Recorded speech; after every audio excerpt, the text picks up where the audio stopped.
Shocking things Genghis Khan did to his slaves. Did you know that there's a good chance you might be a descendant of Genghis Khan? It's estimated that 1 in every 200 men today possess his genetic marker. How did Genghis Khan manage to spread his genetic material so widely? Stay tuned till the end to know the astonishing fact. Genghis Khan, the ruler who carved a bloody path across Asia, building one of the largest empires the world has ever seen. But what about the people behind the great Khan? Today we're diving into the dark side of his conquests, uncovering the shocking ways Genghis Khan treated his slaves. Our story starts not with Genghis Khan, but with a young boy named Temujin. Born into a nomadic tribe on the harsh Mongolian steppe, Temujin's childhood was marked by hardship. His father, a chieftain, was poisoned, leaving the family ostracized and struggling to survive. This harsh upbringing undoubtedly shaped Temujin's ruthless ambition. Fast forward through years of struggle and betrayal, Temujin emerges as a cunning and charismatic leader, uniting rival Mongol tribes under his banner. Through strategic alliances and fierce military tactics, he built a formidable force. Victory snowballed into conquests, and by the early 13th century, the Mongol Empire stretched from the Pacific Ocean to Eastern Europe, the largest contiguous land empire in history. But how did he manage to control such a vast territory? The answer lies partly in Genghis Khan's ruthless use of slavery. Here's the key. Conquest wasn't just about land, it was about people. Captured populations were brutally subjugated. Men were often conscripted into the Mongol army, while women and children became slaves, a massive, readily available workforce to fuel the empire's expansion. This wasn't just about the cheap labor, though. Slavery was a tool of terror and control. By enslaving entire populations, Genghis Khan instilled fear in conquered peoples, discouraging rebellions and solidifying his grip on power. In the coming segments, we'll explore just how brutal that control could be. Now let's see what life was truly like for Genghis Khan's slaves. Imagine this: entire populations ripped from their homes, families torn apart and thrown into a brutal system of forced labor. These weren't skilled artisans, they were human machines, used to fuel the insatiable hunger of the Mongol Empire. Their tasks were backbreaking and seemingly endless. They toiled under the scorching sun, building grand cities like Karakorum, the Mongol capital. They hauled massive stones, laid miles of road across unforgiving terrain, and dug vast irrigation canals. The tools were primitive, the work relentless, food was scarce, and sanitation non-existent. These weren't just harsh conditions, they were death sentences for many. Disease spread like wildfire through the exhausted and malnourished workforce. Injuries, both minor and catastrophic, often went untreated, leading to infections and gruesome deaths. The number of slaves who perished during this period is staggering, a testament to the brutal efficiency of the Mongol system. The brutality wasn't solely focused on backbreaking labor. Women and children, especially those deemed attractive, faced a different kind of horror. They were often taken as concubines for Mongol leaders and soldiers. This wasn't a life of pampering, it was forced servitude with a thin veneer of luxury. While Mongol elites reveled in opulent tents adorned with silks and furs, the women who served them were little more than possessions. They faced constant sexual exploitation and the constant threat of violence. They became part of the Mongol elite's harem, serving the sexual desires of the khans and their warriors.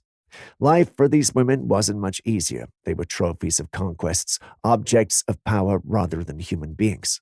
While some might have enjoyed the modicum of comfort, the constant threat of violence and the psychological burden of their situation were undeniable. We've seen how Genghis Khan used slaves for brutal labor and to maintain his own luxurious lifestyle, but the darkness goes even deeper. He also employed slaves as weapons of psychological warfare, inflicting a different kind of terror on his enemies. Imagine this: a city under siege by the Mongol army. Instead of facing a traditional line of Mongol warriors, the defenders see a horrifying sight. Rows upon rows of their own people, captured slaves, forced to the front lines as human shields. Knowing they can't attack without harming their own kin, the defenders' morale crumbles. This tactic, as shocking as it is cruel, proved devastatingly effective in breaking down resistance. Genghis Khan also used slaves to spread misinformation and sow discord among his enemies. Infiltrators, often women and children who had learned the enemy language and customs, would be sent into enemy cities to spread rumors about the Mongol army's size and ruthlessness. This psychological warfare played on people's deepest fears, often leading to panic and internal conflict within the targeted cities, making them easier to conquer. The human cost of these tactics is immeasurable. Slaves were not just pawns in a strategic game, they were living sacrifices, their lives and well being a chilling message to anyone who dared to oppose the Mongol Empire. Life as a slave under Genghis Khan wasn't just about backbreaking labor and psychological torment. Disobedience, even minor infractions, was met with a swift and horrifying response. Fear was the glue that held the Mongol Empire together, and Genghis Khan made sure the punishment for breaking the rules was a fate worse than death. Slaves caught trying to escape wouldn't be met with a simple flogging. Their punishment could be as horrifying as being boiled alive in a giant cauldron.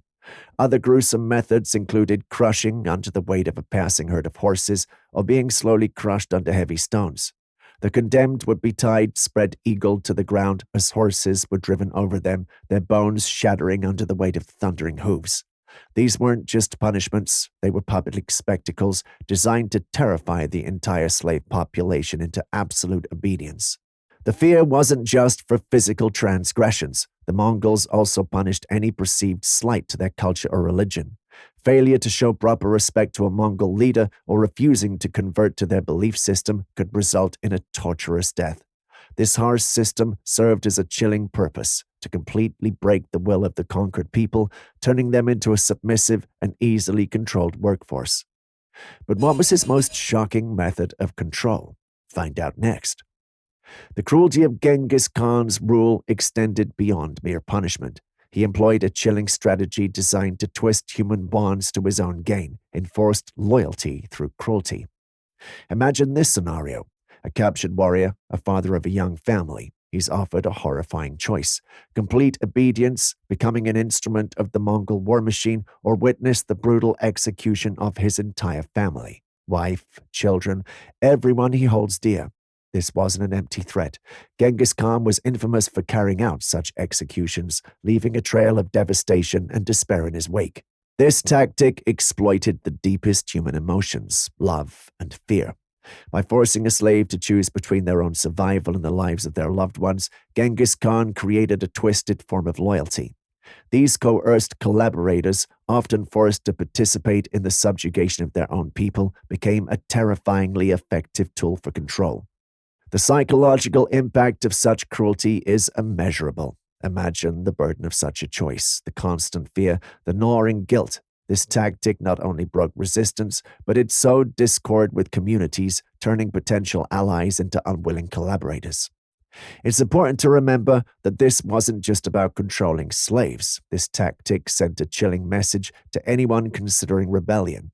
The Mongols weren't just conquering lands, they were conquering hearts and minds, instilling a paralyzing fear that choked any spark of defiance before it could become a flame.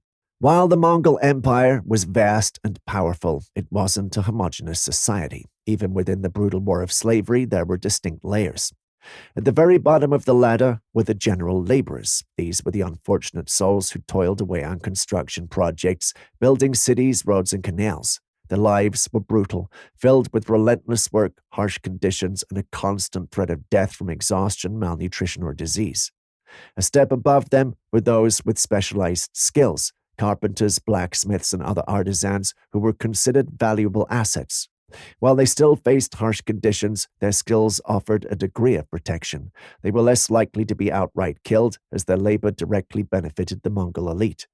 Women and children faced a different kind of hardship. Those deemed attractive were often separated from the workforce and forced into concubinage. Life as a concubine wasn't easy, but it offered a slight reprieve from the backbreaking labor endured by most slaves. However, this privilege came at a terrible cost. They were viewed as possessions, objects of the Khan's desires, with little to no control over their own lives.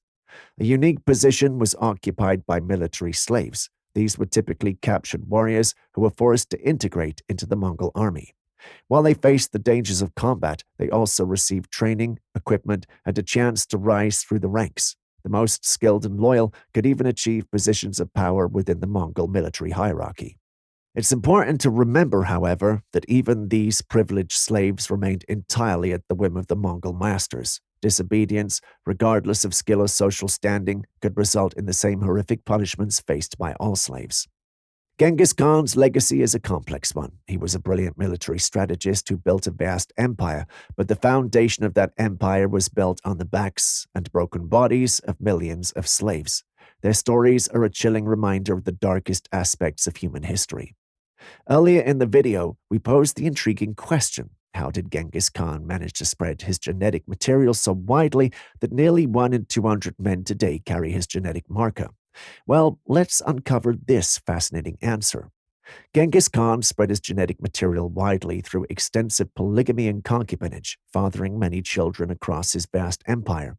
His descendants continued this practice, further proliferating his genes, which are now found in about 1 in 200 men globally. If you found this exploration of Genghis Khan's dark side fascinating, don't forget to like, subscribe, and hit the notification bell for more intriguing history videos. Thank you for joining us on this journey through a dark chapter in history. Remember, the past holds lessons for the present. By understanding the horrors of the past, we can work towards a brighter future where human rights are valued and protected.